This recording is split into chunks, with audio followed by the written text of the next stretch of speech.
Amma ba'd, ayyuhal ikhwah wal akhwat a'azzani wa a'azzakumullah.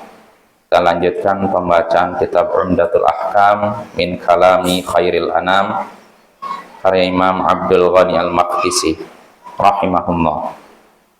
Berkata Imam Abdul Ghani Al-Maqdisi rahimahullah, wa an Aisyah radhiyallahu anha qalat kana yakunu alayya shaumu min Ramadan fama astati'u an aqdiya illa fi Sya'ban.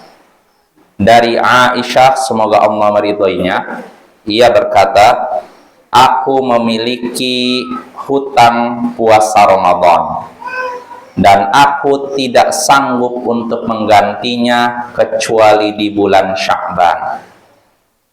Aisyah berkata, aku memiliki tanggungan puasa Ramadan, hutang puasa Ramadan, lalu aku tidak sanggup menggantinya kecuali di bulan Sya'ban. Nah, ini kabar dari Aisyah. Artinya di sini Aisyah mengabarkan kepada kita bahwa dia punya hutang puasa Ramadan. Ya mungkin karena wanita kan sering ada halangan, datang bulan dan semacamnya. Jadi Aisyah mengabarkan dia punya hutang puasa Ramadan. Nah, lalu dia tidak bisa mengqadanya, menggantinya kecuali di bulan Sya'ban.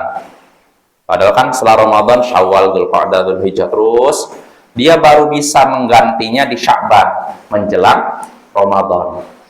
Nah, ini maksudnya ya. Jadi, dia tidak bisa mengganti segera, tapi dia bisanya diakhirkan sampai menjelang Ramadan. Pertanyaannya kenapa? Disebutkan dalam riwayat lain, asyughlu bi Rasulillah, karena aku sibuk melayani Rasulullah SAW. Artinya Aisyah kenapa tidak mengganti puasa Ramadan di bulan Syawal, Dzulqa'dah, Dzulhijjah, tapi di bulan Sya'ban bahkan menjelang Ramadan? Karena dari sejak Syawal sampai sebelum Sya'ban, Aisyah sibuk melayani Rasulullah SAW. Nah, itu alasan pertama. Lalu kedua, kenapa di bulan Sya'ban Aisyah juga tidak melayani Rasulullah? Karena Rasulullah di bulan Sya'ban banyak puasa. Nah, itu alasannya. Kenapa dia baru bisa mengganti puasanya di bulan Sya'ban? Karena sibuk melayani Rasulullah, dan karena di bulan Sya'ban Rasulullah SAW banyak puasa. Nah, itu makna hadis tadi. Nah, dari hadis ini kita bisa mengambil beberapa faidah. Di antaranya pertama, bolehnya mengakhirkan qada puasa Ramadan sampai bulan Sya'ban. Bolehnya mengakhirkan qada puasa Ramadan sampai bulan Sya'ban, apalagi kalau punya uzur. Jadi ayolah ikhwah, kalau kita misalkan di bulan Ramadan kita beberapa hari tidak bisa puasa, misalkan safar, perjalanan jauh atau sakit, maka kita boleh mengakhirkan qadanya sampai bulan Sya'ban. Ya, sampai bulan Sya'ban. Nah, ini faedah pertama, seperti yang terjadi pada Aisyah ya. Lalu faedah kedua,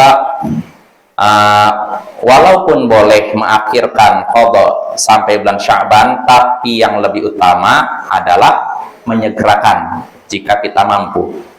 Misalkan kita Ramadan 10 hari pergi ke Padang, atau 2 hari lah tidak puasa, berarti bulan Syawal selesai Idul Fitri langsung ganti, disegerakan ya, jangan ditunda-tunda. Nah, itu faidah kedua. Lalu faidah ketiga yang bisa kita petik dari hadis ini, tidak boleh mengakhirkan qada Ramadan sampai masuk Ramadan berikutnya. Nah, tidak boleh, diharamkan.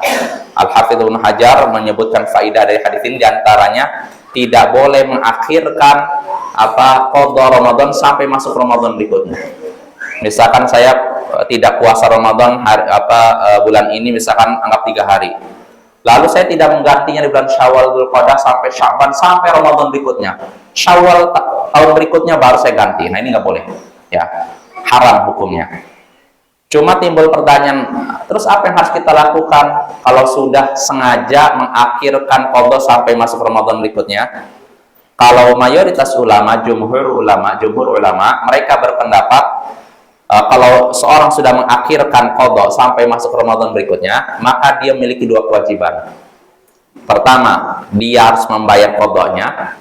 Lalu kedua, dia harus bayar fidyah.